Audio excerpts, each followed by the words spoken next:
지난주에 이어서 오늘은 베드로 후서의 말씀입니다. 베드로는 하나님께서 우리가 그를 알므로 말미암아 생명과 경건에 이르게 하는 모든 것을 그의 권능으로 우리에게 주셨다라고 얘기를 합니다. 그러면서 하나님은 우리를 부르셔서 그의 영광과 덕을 누리게 해주신 분이십니다라고 말합니다. 그러니까 다시 말하면 하나님께서는 그의 영광과 덕을 누리게 하려고 우리를 부르셨다고 선언한 것입니다. 그래서 여러분들은 열성을 다해 그분의 믿음에 덕을 더하고 덕에 지식을 더하고 지식에 절제를 더하고 절제에 인내를 더하고 인내에 경건을 더하고 경건에 신도 간의 우애를 더하고 신도 간의 우애에 사랑을 더하도록 하십시오. 더욱더 힘써서 여러분이 부르심을 받은 것과 택하심을 받은 것을 굳게 하면 여러분들은 결코 넘어지지 않을 것이라는 사실입니다. 그래서 하나님께서 우리를 부르셨다는 것은 우리가 스스로 판단한 후에 이 그리스도를 믿으면 굉장히 좋겠는데 라고 선택하여 결단한 것이 아니라 하나님이 우리를 부르셨다라고 하는 것이 기본 전제라고 하는 겁니다. 하나님이 우리를 부르셨기 때문에 우리가 그리스도를 믿게 되었다라고 하는 거죠. 물론 내가 교회를 나오는 것은 누구의 이 권면이나 이런 거를 통해서 나오죠. 하지만 내가 마음속 깊이 하나님을 믿는 것은 하나님께서 나를 부르셨다라고 하는 겁니다. 특히나 저는 모태신앙이라고 해서 태어나 보니까 목사님의 가정에서 태어났어요. 그러면 나는 뭐 내 선택이 아니라 아버지의 선택으로 이렇게 믿게 되었나? 라고 생각할 수 있죠. 하지만 정말로 하나님께서 나를 부르셨구나 라고 하는 것을 정말로 믿게 되기까지는 20년 이상의 시간이 걸리는 거예요. 그 마음이 어디에서 왔냐? 내가 이런 환경에서 자랐으니까 내가 이걸 선택하게 되었구나 라고 생각하는 것이 아니라 신앙이라는 것은 하나님께서 나를 부르셨다는 것을 내가 알게 되는 것. 바로 이 순간에부터 시작되는 것이다 라고 하는 얘기입니다. 그래서 베드로 사도는 이 얘기입니다. 하나님께서 우리를 부르신 것과 택하신 것을 그 사실을 굳게 하라. 그것을 철석같이 믿어라 라고 하는 얘기를 우리에게 하고 있는 것입니다. 내가 하나님 나라의 시민권을 받았다 라고 하는 것은 내 스스로의 선언으로 가능한 것이 아닙니다. 우리가 뭐 어디를 가나 내가 오늘부터는 내가 미국의 시민권자가 될 거야 라고 내가 선언한다고 해서 내가 미국 사람이 되는 것은 아니라는 얘기죠. 마찬가지라는 거예요. 하나님께서 나를 선택해야 하느님 나라의 시민권을 받게 된다라고 하는 이야기를 하고 있는 것입니다. 또한 우리가 구원받았다면 그 삶 속에서 나타난 하느님의 행위로 인한 것이라는 말씀입니다. 하느님의 행위는 반드시 결과가 주어지기 때문에 구원받은 우리의 삶 속에서 믿음과 선, 지식이 동반된 구원에 어울리는 자세, 이 자세가 나와야 한다는 뜻이죠. 또한 이러한 구원받은 자의 행위에 어울리는 삶의 자세는 날이 갈수록 증가하게 되고 점점 더 구원받는 자의 삶을 살게 되는 것이라고 이야기를 합니다. 그러니까 내가 열심히 해서 구원받은 사람이 점점 이 색깔이 짙어지는 것이 아니고 내가 구원받은 것은 일회로 딱 끝나는 거예요. 그러면 나는 왜 그렇게 하나씩 마치 내가 포인트를 적립하듯이 그렇게 살아야 합니까? 라고 할 때 오늘 이 베드로 후서의 말씀이 우리에게 그 해답을 줍니다. 베드로는 여러분이 무엇보다도 먼저 알아야 할 것은 이것입니다. 아무도 성경의 모든 예언을 제멋대로 해석해서는 안 됩니다. 예언은 언제나 사람의 뜻에 나온 것이 아니라 사람들이 성령에 이끌려서 하느님께로부터 오는 말씀을 받아서 한 것이기 때문에 그렇습니다. 그러면서 이제 거짓 교사들에 관한 이야기를 해요. 당시의 거짓 교사들의 이야기는 이런 겁니다. 사도 바울이나 사도 베드로나 이 많은 사도들이 하느님께서 단 1회의 그 돌아가심으로 우리가 구원을 받았다. 그러니까 우리는 구원받은 백성이다. 그러니까 우리는 마음껏 살아도 된다. 라고 하면서 방탕한 생활을 하는 거예요. 그걸 가르치는 사람들을 경계하라고 하는 거예요. 근데 이게 우리가 생각해 보면 그러면 믿음에 구원받은 사람은 어떻게 살아야 되지? 라고 하는 것에 대한 이야기를 하고 나면은 그럼 내가 점점 열심히 뭔가를 노력해야 되는 거 아닌가? 믿는 사람으로서? 라고 하는 거죠.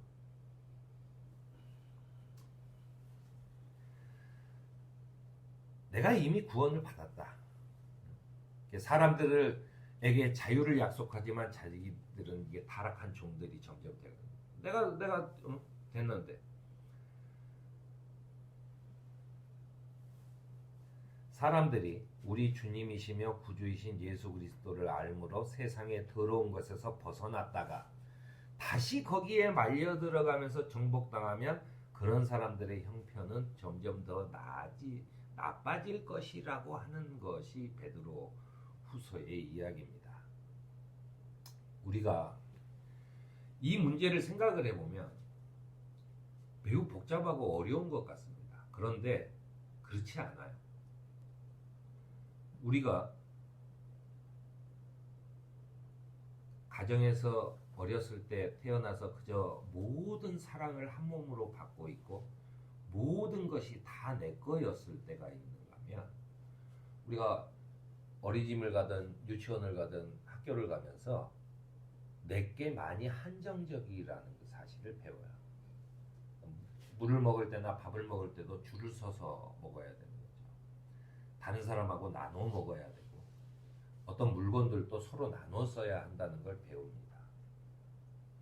우리는 그리고 어느덧 초등학교를 지나서 중학생이 되면 내가 중학생다운 모습을 보여줘야 돼요.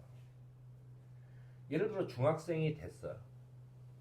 중학생이 뭐 내가 되고 싶어서 된 건 아니에요. 나이가 드니까 중학생이 된 거예요. 그런데 중학생이 됐어도 하는 짓이 초등학생 짓이 하는 짓이 어린애 같아. 철이 없어.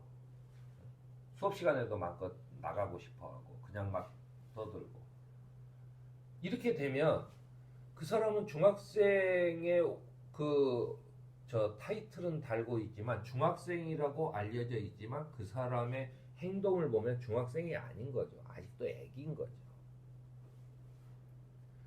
그리고 우리가 고등학교를 가면 또 고등학교에 맞는 어떤 내 포스 같은 게 나옵니다. 내 자세가 나오는 거죠. 내가 대학생이 되면 또 대학생의 자세가 나오게 됩니다. 내가 대학생이 됐는데도 계속해서 옛날 속에 머물러 있으면 그 사람은 대학생이지만 대학생은 아닌 거죠.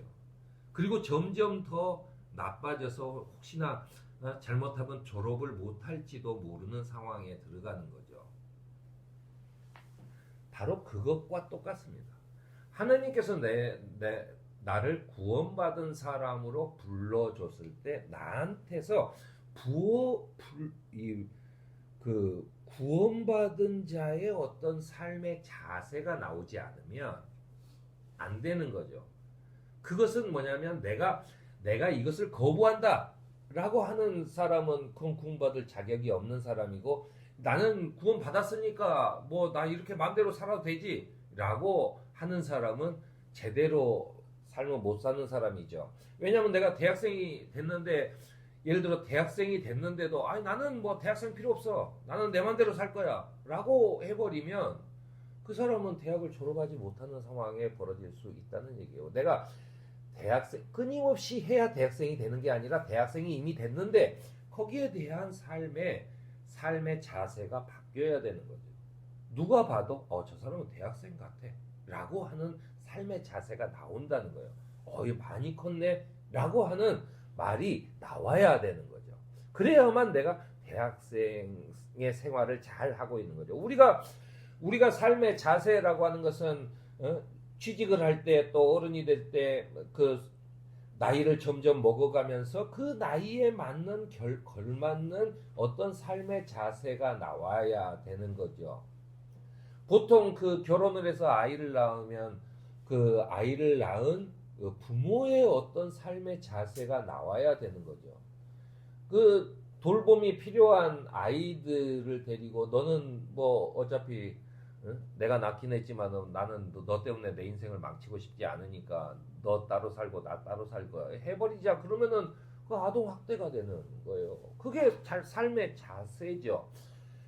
우리가 생각해 보면 사실은 우리는 그렇게 살아야 되는 겁니다. 내가 그리스도의 구원을 받았다라고 하면 나는 사실은 이제는 세상 걱정보다는 다른 걸 걱정해야 되는 사람이 되는 거죠. 우리가 조그만 회사의 어떤 그 조그만한 조직에 이런 그 장이 됐다고 했을 때는 그런 고민을 하지만 내가 뭐 지자체 장이 됐다거나 국회의원이 됐다거나 대통령이 됐으면은 내 삶의 고민 자체가 더 넓어져야 하는 겁니다. 훨씬 더 큰 걸 고민해야 되는 거죠. 그 고민을 내가 왜 해? 라고 하면은 그 사람은 그 자격이 없는 거죠. 바로 그럽니다. 예수님이 하신 말씀, 낡은 부대에 새 포도주를 담은 사람. 새 포도주가 나한테 담겼으면 내 부대를 새로운 가죽 부대로 바꿔야 된다.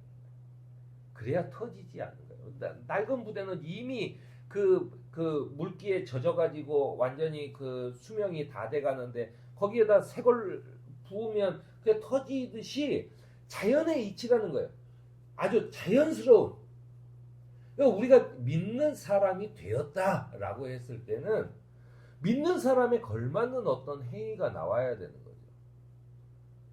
똑같이 다른 사람하고 똑같이 그 고민하고 똑같이 살고 똑같이 그냥 아둥바둥거리고 그 세상을 탓하고 뭐 하면서 자기는 더 큰 삶을 살겠다고 하면서 아주 이 거짓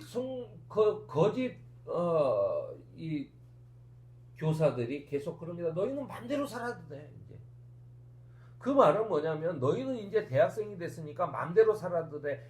어린애처럼 그냥 아무데나 그 대소변 못 가리고 그냥 그러고 살아도 돼. 라고 얘기하는 것과 똑같죠. 너는 이제 세상을 가졌어. 너는 대학생이야. 그러니까 마음대로 살아도 돼. 라고 말하는 것은 아니에요.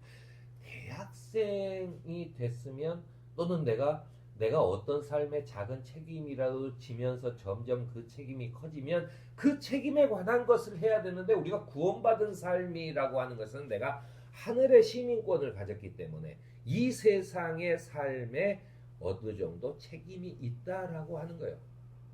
그전에는 없었죠. 그전에는 나만 잘 살면 됐어요. 그런데 내가 구원받은 자의 삶을 살아간다고 했을 때 우리가 하느님 나라는 우리가 천당으로 가는 것이 아니라 이 땅에 하느님의 나라가 오게 하는 것이라고 한다면 우리는 이 세상을 하느님의 뜻에 맞도록 고쳐가면서 또는 거기에 걸맞는 하느님의 시민으로 여기에서 살아가야 할 의무와 권리가 있다고 하는 이야기입니다. 그래서 여러분이 부르심을 받은 것과 택하심을 받은 것을 굳게 하십시오. 그러면 여러분은 넘어지지 않을 것입니다. 라고 얘기해요. 그리고 우리가 구원받은 자에 어울리는 삶을 살아가면 우리 주님이신 예수 그리스도의 영원한 나라에 들어갈 자격을 충분히 갖추게 될 것이라고 권면하는 겁니다. 그러니까 우리가 구원받은 자로서 우리의 죄가 뭔지에 대해서는 제가 이제 이 성경 설교가 끝나면은 제가 이제 구원에 관한 이야기를 좀 하려고 하는데요. 그 죄가 무엇인가에 대해서는 제가 이제 그때 좀 자세히 하여튼 우리의 죄가 전부 다 해결이 된 거죠. 내가 인간으로서 가질 수 있었던 한계들이 해결이 됐습니다. 그것은 죽음의 문제를 포함하는 또 내가 어쩔 수 없이 못하는 어떤 이 한계들이 갑자기 없어졌어요. 그 없어진 한계에 대해서 우리가 어떻게 살아야 하는지 응? 라고 하는 그 한계가 없는 사람들의 삶에 어울리는 태도, 이게 나와야 된다라고 하는 것이 베드로의 그 이야기입니다. 그래서 다시 한번 얘기하지만 주님의 부르심을 받은 우리의 삶도 열성을 더해서 우리의 그 믿음에다가 덕을 더하고, 그 덕에다가 지식을 더하고, 그 지식에다가 절제를 더하고, 그 절제에다가 인내를 더하고, 인내에 경건을 더하고, 경건에 그 다음에 신도 간의 우애를 더하고, 신도 간의 우애에다가 사랑을 더하는 것, 그것이 바로 구원받은 자에게 어울리는 삶이다라고 주장하는 겁니다. 오늘 우리에게 주시는 이 말씀은 우리의 삶이 이제는 어떻게 되어야 하는가? 내가 이제 뭐 진학을 했던, 승급을 했던, 아니면은 뭐 취직을 했던 어떤 삶의 변화가 나에게 생겼어요. 그것은 뭐냐면 내가 하늘의 시민권을 받았어요. 시민권을 받았어. 시민권을 받았는데 계속해서 거기에 가서 부족함이 없이 살면서 또 그 옛날로 돌아가고 싶은 마음이 또 그런 마음이 계속 든다면 우리는 거기에 그 사회에 적응하지 못할 거예요. 우리가 하늘의 시민으로 사는 그런 그 삶의 자세가 나오는 삶을 살아가는 저와 여러분이 되기를 바랍니다.